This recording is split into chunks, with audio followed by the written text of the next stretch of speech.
Hi everyone, welcome back. If you were not here yesterday, we'll do a little recap for you as well. I am Miss Metz. I teach at Oak Grove Belmont Elementary School. I teach kindergarten, and of course I miss my friends so much, so I hope that everybody's watching and gets to see me today. I want to go over what we did yesterday first, and then we'll get into what we're doing today, just in case you had missed something. So yesterday we started by reading our learning goal for the day, and it's right here. Let me tilt the screen up a little bit so you can see the top. It says K.8b, that's the standard. I can relate previous experiences to what is read. And we also talked about what that means. So there were some words that sounded a little bit big for our vocabulary perhaps, so we went around and we talked about what relating previous experiences to what is read means. So I'm going to give you a moment to go back and think in your mind about what our purpose was for the day. Maybe look here if you need an idea. Great, so basically what it meant is we are going to make a connection from something that we have done ourselves to something that we have read in the book. So yesterday we read The Lemonade Hurricane, and it was about this little boy named Henry. And Henry got out of control sometimes. When Henry got out of control, his mind was like a hurricane. He could not calm down. Everything around him felt like it was falling apart. And his sister was very overwhelmed by the things that he did. So what she did was she taught him to meditate. And what was that meaning? He took some deep breaths and he was able to calm his body down. Yesterday, I made a text to self connection about Henry. I talked about how when I have a lot of work to do, sometimes I feel like a hurricane as well. It reminds me of a time, which is right here, that's where I got my words. It reminds me of a time when I had so much work to do in school that I didn't even know where to get started, and I felt like I just needed to do something different. So what I did was I went for a walk and took some deep breaths and was able to start from there. So this is our picture from yesterday. I don't want to show you too much because I have a new picture for today on there. This was my picture, and yesterday you were able to create one as well. If you missed that, you're welcome to go back and watch yesterday's lesson first, or you can pop in where we are now.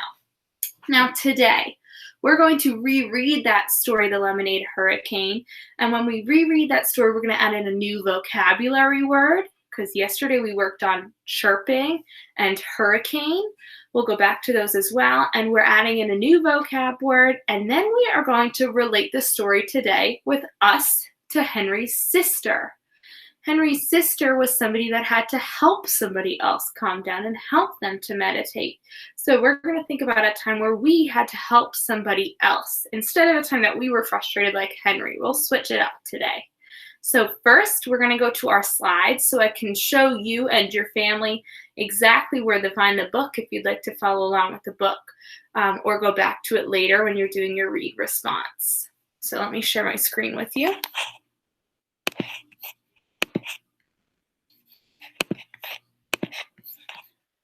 Should be coming up any second. All right, so let me just get that to present for you. So up here it says grade K, reading response, week 9. Day 4 was when we started, so that will say day 5 when it is published because this will be part 2. I can relate previous experiences to what is read. That was our I can statement we went over, K.8b. So for your directions, they're very similar to yesterday. You're going to reread the story if you need to and then complete the activity. Again, if you're not sure where to find the book, if you look under the word book in blue, it says The Lemonade Hurricane. If you click that link, it'll bring you right to the story that I'm going to show you. And then next to it, it says activity, and that is where you can find a printable version of the activity that I am doing today. So once again, if you just click those links, that'll come right up for you.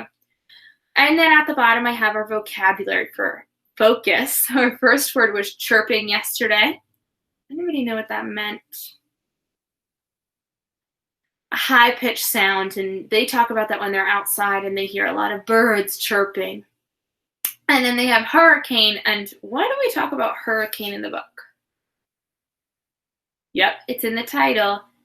And she uses it to describe her brother Henry and how he acts like a hurricane. He's very overwhelmed. The next word we have is something that we didn't work on yesterday, so it is a new one for us today. It is beneath. Anyone know what beneath means?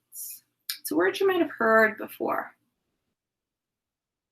Beneath means below, and below means under something. So if something is beneath you, it means it is under you. So in the book, we have to look around to see where we can find the word beneath and how they use that in the story. And then at the end, this is what our read response is going to be about today.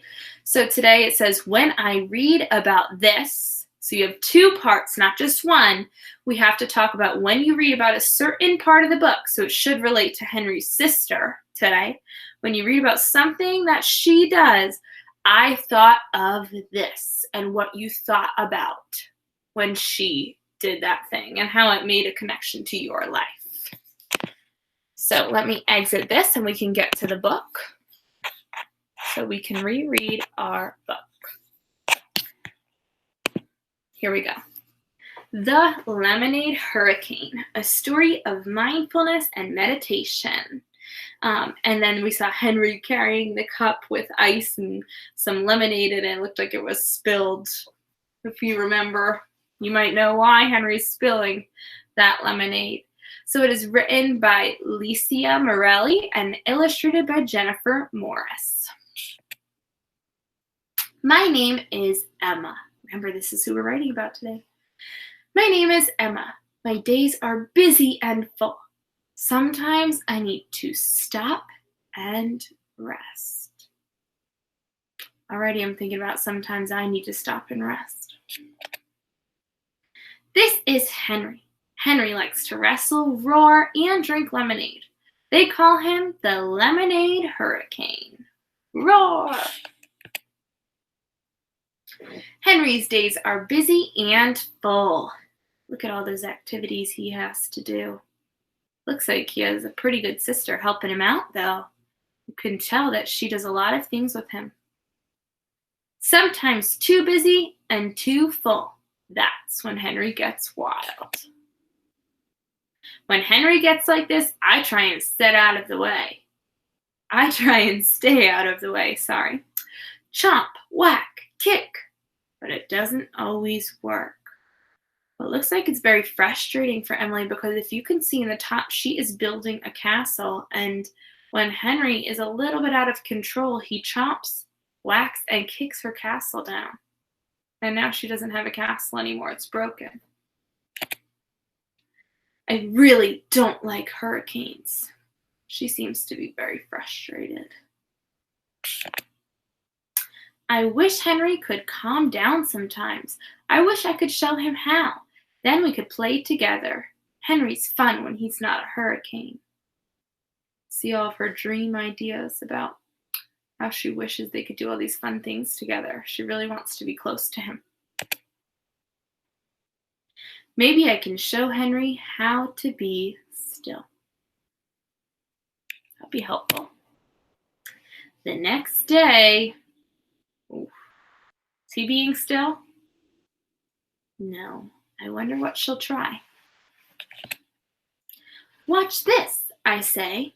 Sit, bow, breathe, breathe. When I sit, I can feel the ground beneath me. That was our vocabulary word, so she's talking about the ground underneath her. When I sit, I can feel the ground beneath me. I can hear the birds chirping. I can smell the grass. Seems calming. She's doing a great job. When I bow, I pretend I am on top of a mountain and can see for miles and miles. And when I breathe, I pretend I'm the wind moving the leaves in the trees. I can do it too, says Henry. Seems like she's being a great leader. He might start to copy. Henry pretends he is on top of an elephant and has to bow really slow so he doesn't fall. Look, listen, feel, breathe. I take deep breaths. Henry takes deep breaths. We look, listen, feel, and smell. The lemonade hurricane is gone. And then, just like yesterday at the end of the book, it shows you how you can meditate as well. And there's some pictures of Emily sitting, bowing, and breathing. I'm going to bring you back to my screen. So Emily had a few different times where she had to work really, really hard to make sure that she wasn't getting frustrated as well. It seemed like Henry had broke her castle. What else did Henry do maybe that could have bothered her? Or what's something that Emily did? Yeah, absolutely.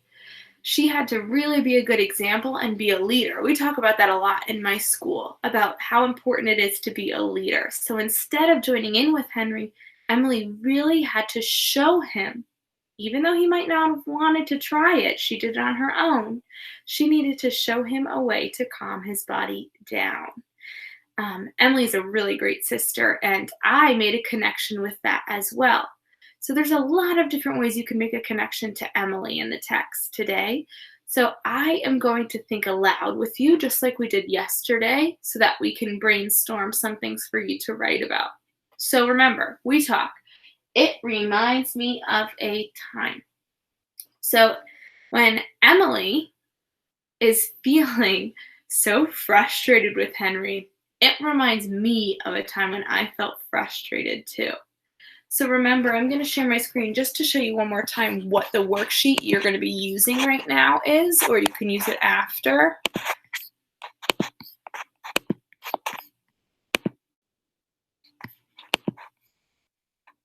Should be almost up. Your worksheet will look like this. So when it says the book, when I read about this, you are drawing right now when you read about, and you have to brainstorm one of the things that Emily did. So in my box, I would put when I read about this, and it's going to be Emily getting her castle broken, I think, if I think out loud, because I think about a time when I was frustrated when somebody else was a hurricane in my life, and it definitely relates to the castle. So I'm going to draw a little picture of my first box when I read about this, and it's going to be of Emily.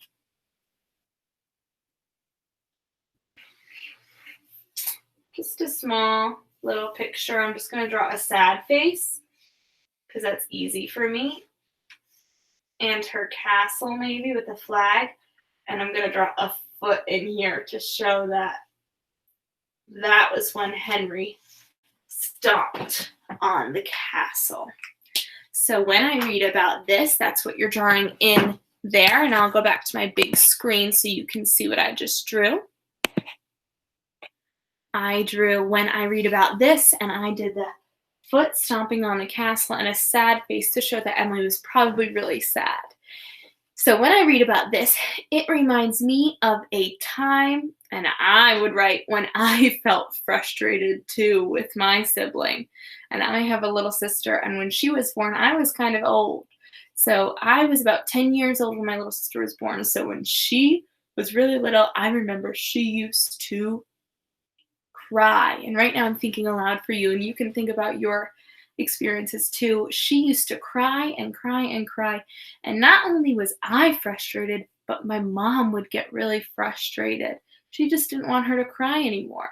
So it's really hard to teach a baby to calm down, but a great thing I could do was help my mom calm down. Sometimes you can really help your parents. So what I used to do, I'll show you the picture that I drew. Flip it around for you. Here is my picture of my baby sister right here. And this is to show that she's in a different room and she is crying. It says, wah. And there's me, and it says, it's okay, Mom. So I would look at my mom, and I didn't know how to meditate yet, but I helped somebody in my family, like Emily helped Henry, and I would say, it's okay, Mom. And I would help my mom realize that it wasn't a big deal. She would be okay.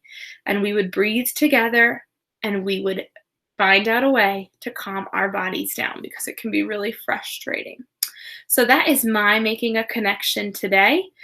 And so in the first box, I would draw a picture of Henry stomping because that's the picture that related to me when I felt frustrated. Of course, you can do a different time that Emily helped in the book.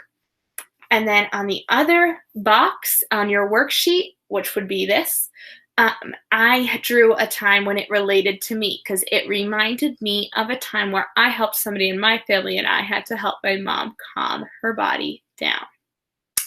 Once again, the read response is going to be posted on those links that I showed you before. If you click on them, it will take you to the worksheets to print out. Before we go, I just wanted to wrap up what it meant for a text-to-self connection. So in your own words, I want you to tell me, what does a text-to-self connection mean? What does it mean to relate a previous experience to what you're reading?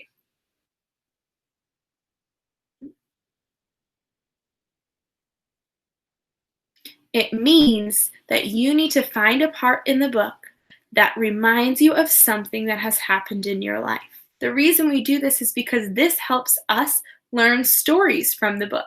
So this story, it reminds you of something that happened in your life and it teaches you something you could do for next time. So if sometimes you feel out of control like Henry, you can now use Emily's tools to meditate and bring yourself down. So you relating yourself to the book shows you a time when this would be a helpful thing for you. So we made a lot of connections today. I had so much fun with you, and I hope I get to see you guys again. Thanks for joining. Bye.